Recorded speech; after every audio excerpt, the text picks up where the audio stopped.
અમારે રાજકોટ થઈ ગઈ છે ટ્રેજેડી. હવે રાજકોટ કેદી જાય એને કઈ નક્કી નથી. પાણીમાં ગટરની લાઈન ક્રોસ થઈ ગઈ ચારના પાણીમાં વાવે કાળું ફીણું. આ તમને માથું દુખતું હતું તો મેં ચા બનાવી દીધી, અને હું ન હોત તો કોણ બનાવી દે? વાત તો સહી એ તું નો હોત ને તો માથું જ નો દુખ. જો હાલો, આજ તો એક મમ્મી હે ને અલગ જ રીતે માલા ભરી હે. જોવો ચોકઠી ચોકઠી પડી ધાયણા પૈણા. હા, એટલે એક દિવસ ખાવાનું. તો ટોપરા પાકની રેસીપી આજે જોશું. કાઉમી જો માર નણંદ આવ્યા હે રોટલા કરવા. દૂધ ઉકળી ગયું તું સરસ. જોવા ભાણેજની સ્પેશિયલ ફરમાઈશ ઉપર મામીએ બનાવેલું છે. ગુડ મોર્નિંગ, જય શ્રી કૃષ્ણ. આજના નવા બ્લોગમાં તમારું સ્વાગત છે. આપણે તો હજી વિમલનગર જ છીએ. કામકાજ કરી નાઈ ધોઈને ફ્રી થઈ ગયા. તો જો સવારમાં છે ને મમ્મી માલા સિદ્ધ કરવા બેસી ગયા છે. જય શ્રી કૃષ્ણ. જો સવારમાં સુંદર સુંદર ફૂલ આવી ગયા છે. વાડીએથી સવારમાં લઈ આવ્યા હોય કા મમ્મી? અત્યારમાં ભરીને તો મજા આવે. થોડાક ફ્રેશ ફ્રેશ ફૂલ હોય, થોડાક પછી બપોર પછી થોડાક ઓલા થઈ જાય કા. પંખા વિના હાલતું નથી. પંખા નીચે હવાના થોડાક ઓલા થઈ જાય એટલે. જો મસ્ત સરસ ફૂલ છે એટલે ઠાકોરજીનું મસ્ત માલા સિદ્ધ કરશું અને પછી કાંઈ પધરાવશું. ચાલો, અને આજે અમારા આવવાના છે મહેમાન. કા મમ્મી? કોણ આવવાનું છે? લલિતા ફઈ આવવાના છે. અમારા ફઈ આવવાના છે પરસોત્તમ મહિનો કરવા, એટલે એ આજે હશે બ્લોગમાં જોડાઈને રહેજો. એટલે કંઈક મસ્તી કરશું ને મજા કરશું, કંઈક ખાવાનું બનાવશું. ચાલો પછી મળીએ. જો હાલો, આજ તો એક મમ્મી હે ને અલગ જ રીતે માલા ભરી હે. જોવો ચોકઠી ચોકઠી પડી હે, નાની નાની ત્રિકોણ કરી હે કા મમ્મી? જોઈ લો, કોમેન્ટ કરજો. આ માલાજી નામ આવડતું હોય કોમેન્ટ કરજો. નામ હોય અલગ અલગ નામ હોય. તો મમ્મી આ માલાજી બનાવી છે, તમે કોઈ આવી રીતે બનાવી હોય તો કોમેન્ટ કરજો. અને આ માલાજીનું નામ શું છે ઈ કોમેન્ટ કરજો. હવે છે ને આખી બની જાહે ને એટલે બતાવીશ.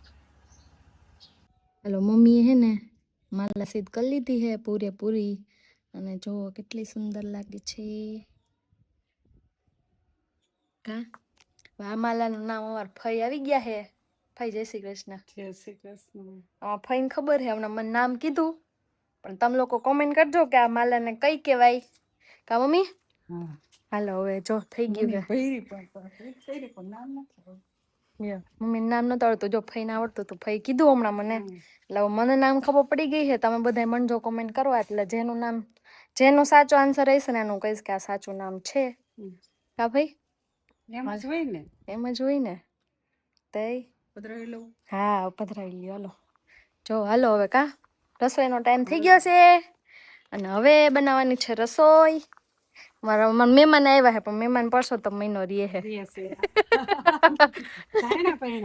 ધાયણા પૈણા એટલે એક દિવસ ખાવાનું અને એક દિવસ આખો દીનો ઉપવાસ. ખાવાનું તે દી એક જ ટાણું થાય. બપોરે કરો કે સાંજે એક ટાણું કરો, એક ટાઈમ જ કરવાનું. પછી બીજે દિવસે આખો દિવસ ઉપવાસ. જો આવું કરે હે ફઈ પરસોત્તમ મહિનામાં. તમે કોઈ આવું પરસોત્તમ મહિને આવું કરવું? હે હા, એટલે એના ધાયણા પૈણા કહેવાય. લ્યો, મને નથી ખબર. તમને ન ખબર હોય તો અમે ખબર આપી. સારું, ચાલો હવે જમવા ટાણે મળશું. ગુડ મોર્નિંગ, જય શ્રી કૃષ્ણ મિત્રો. આપણે તો સવાર રાજકોટમાં થઈ છે અને આપણે જવાનું હવે કારખાને. ચાંદની તો છે નહીં, એટલે કાંઈ આપણે રાહ જોવા નથી ટિફિનની. અને આપણે હવે અત્યારે બપોરે તો ટિફિન લઈ લઈએ હોટલમાંથી, એટલે રેસ્ટોરન્ટમાંથી લઈ આવી. અને દાળ ભાત ને બધું સારું હોય છે. બે શાક આવે, રોટલી, તો ઘર જેવું તો ન જ હોય. એટલે હવે આપણે જાય કારખાને અને પછી મળશું નિરાતે. હાલો, જમવા બેસી ગયા. જમવામાં છે આજે સેવ ટમાટાનો શાક અને આ સેવ કેવી હે મમ્મી? ડાયરેક્ટ પાડેલી. કેવું શાક કહેવાય ભાઈ? કરીનું શાક કરે એમ. એટલે એવું ડાયરેક્ટ શાક બનાવ્યું હે. મસ્ત બીનું હે. એટલે તમે ટ્રાય કરજો ડાયરેક્ટ સેવ પાડવાની કા. અને બાકી ફઈને તો જો દાણા ને વેફર કેરી, અમારે રોટલો ને હા પ્રસાદ. પ્રસાદ એક કાજુ કતરી છે ને એક દૂધ ગરજ છે. હા આમ્રપાક. આમ્રપાક કેરેલી માંથી. હા હારું હાલો તે હવે જમી લઈ. ગાઈસ અમે આવ્યા હતા તો મટીરિયલ કપાવવા, પણ મટીરિયલ વાળો તો મોડો આવે છે, 1:30 વાગે આવશે. તો અમે જમવા આવી ગયા. એટલે આમ તો કટક બટક છે, દાળ પકવાન ને બીજું શું મૂક્યું? દહીં કચોરી. દાળ પકવાન જોવાના ફેમસ છે બાલાજીના. એટલે દાળ એ આમ ડબલાની જેમ ભરીને આવે, સોસીઓ ને છાસ ને. તો ચાલો અમે જમી લઈ પછી મળશું આગળ. અને આ દહીં કચોરી છે. કાંઈ તમે જમીને આવી ગયા છે મટીરિયલ કપાવવા, અને ખુલ્લી ગયું.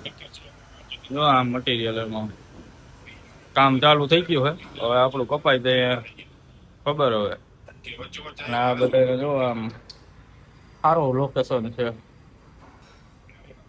તડકો એવો છે, તો કામ તો કરવું પડે. એટલે આ ભાઈ ખાઈને આવી ગયા સીધા. ઓય હું તમને શું કહું, આ તમને માથું દુખતું હતું તો મેં ચા બનાવી દીધી, અને હું ન હોત તો કોણ બનાવી દે? વાત તો સહી એ તું નો હોત ને તો માથું જ નો દુખે. હલો, રસોઈનો ટાઈમ થઈ ગયો. 2 મિનિટ. અને કમળા બેન એના કઈક તૈયારી કરવા માંડ્યા હે. હું બનાવું હે ટોપરા પાક. વાહ, ચાલો હવે આપણે જોવું ટોપરા પાક કેમ બને છે. બરાબર, તો ટોપરા પાકની રેસીપી આજે જોશું. કાઉમી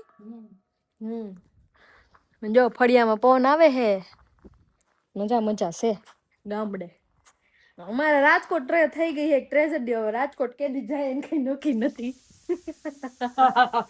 કા કફાઈન ઘર રોકા હોઈ જવું જોઈએ. હાલો કઈ તો કે છે. હારું હાલો તે હવે રસોઈ બનાવી લઈ.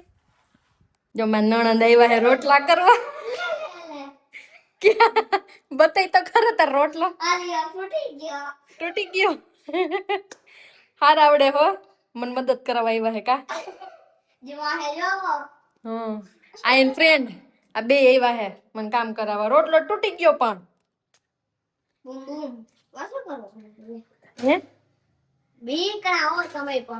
બીકણી કઈ નથી.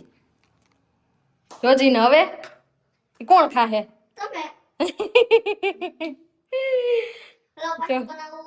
હા બનાવો હાલો જી. કેવો બને છે જોઈ.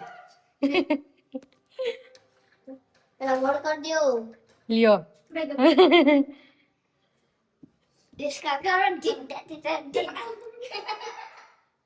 ચાલો હમણાં બનાવશે હો. હવે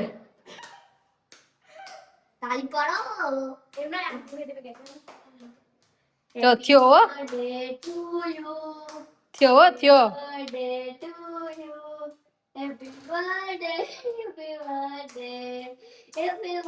બતા એલો વાસલ થઈ ગયો. સરસ લ્યો હાલો.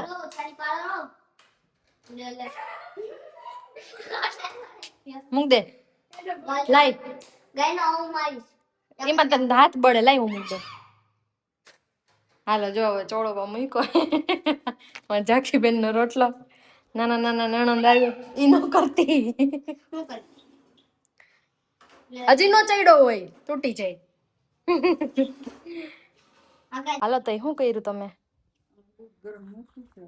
દૂધ ગરમ મૂક્યું છે. પછી શું કરવાનું? પછી એમાં ખાંડ કરવાની, પછી ખાંડ થઈ જાય, ઘાટું થઈ જાય એટલે એમાં ખમણ કરવાનું.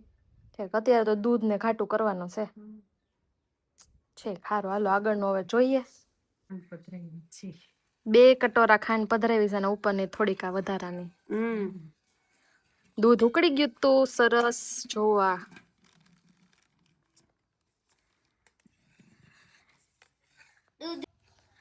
ચાલો ટોપરાનું છેણ નખાઈ ગયું હે અને હલાવે છે મમ્મી.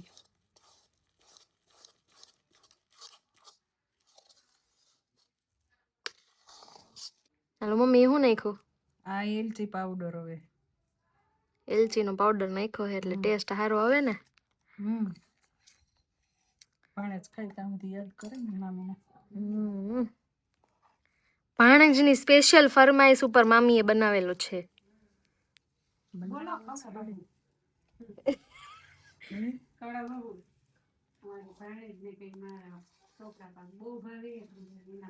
પ્રિન્સી દીદીની ફરમાઈશ હતી એટલે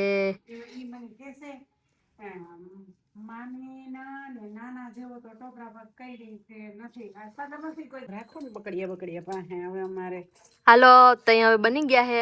જો ટોપરા પાકના હે ને મામીએ તો લાડુડી બનાવી હે હો. કા હાલો પ્રિન્સી દીદી કોમેન્ટ કરજો, તમારી મામીએ લાડુડી તમારા હાટુ બનાવી લીધી હે. કા ભાઈ ફોટો કરીને મોકલી દો એટલે યાર ખાઈ રહી. હાલો હવે ટોપરા પાકની રેસીપી. પૈસા પાસા એવું કઈ આપણે નથી. પૈસા કે શું કરી દીધા છે કે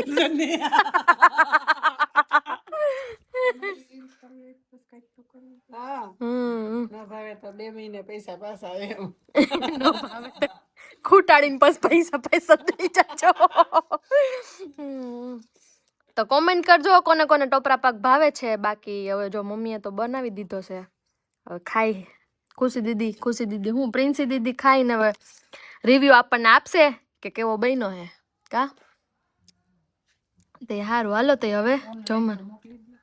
હા ઓનલાઈન મોકલી દઈ. હાલો હમણાં વિડીયો કોલ કરીને બતાવી દઈ. હા અટાણે તો ફ્રી થઈ ગયા હોય, અમારે ખારા પાણી પતી ગયા હોય. હારું હાલો તે. તો ગાઈસ આપણે આવી ગયા અહીં ઘરે અને આજ તો ઘરે અહીંયા ટ્રેજેડી થઈ ગઈ છે. પાણીમાં ગટરની લાઈન ક્લોઝ થઈ ગઈ. ચારના પાણી આવે છે કાળું ડમ્મર જેવું અને ફીણ ભરે. જો આપણે બતાવી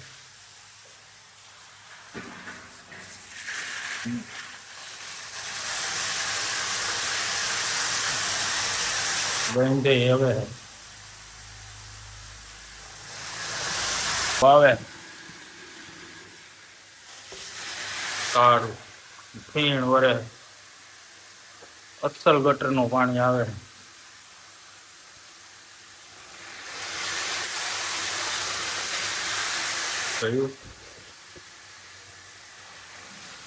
હવે આમાં તો અહીંયા રેવાય એવું રહ્યું નથી. આખું પાણી કાળું થઈ ગયું છે ને ગટર વાળું થઈ ગયું છે.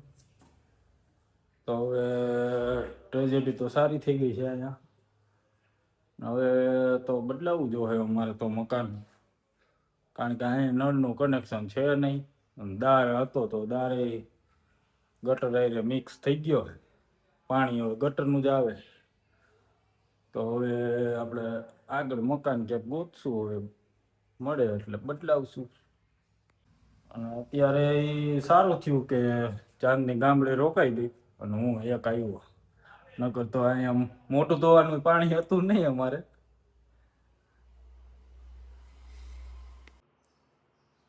તો છે ને હવે સુવાનો ટાઈમ થઈ ગયો અને હજુ જો ફઈને આવ્યા હતા એટલે ફળિયામાં બેઠા વાતો કરતા હતા એટલે ટાઈમ ક્યાં ગયો કંઈ ખબર ન પડી. અને હવે થઈ ગયો સુવાની ટાઈમ. અને હવે અમારે તો લગભગ રાજકોટ તો ઘર બદલવું પડશે, કેમ કે ત્યાં ગટરનું પાણી બધું દારમાં ને એમાં આવવા માંડ્યું છે. એટલે હવે નક્કી નથી શું કરવું, વિચારીએ છીએ. કેમ કે હવે ત્યાં રહેવાય એમ તો છે જ નહીં, એટલે કંઈક ઘર બદલવું જ પડશે. એટલે હવે તો કાલે તો મારા ઘરે બહુ બધા મહેમાન છે, તો મહિનાનું જમણવાર, એટલે પછી પરમ દિવસ રાજકોટ જાશું અને કરશું કંઈક હવે. એટલે આવો વાંચો થઈ ગયો છે. એટલે હજી તો હમણાં ઘર ગોઠવી લીધું છે, ત્યાં તો બદલવાનો ટાઈમ આવી ગયો. એટલે બાકી ચલો આજનો બ્લોગ અહીંયા પૂરો કરીએ. ગુડ નાઇટ, જય શ્રી કૃષ્ણ. કાલે મળશું નવા બ્લોગ સાથે. અને કાલે તો મારા ઘરે છે પરસોત્તમ મહિનાનું જમણવાર, એટલે બધાય ફઈ ને પપ્પાના ફઈ ને બધા આવવાના છે. એટલે કાલનો બ્લોગ બી જોરદાર રહેવાનો છે, એટલે જોજો. બાકી આવજો, જય શ્રી કૃષ્ણ.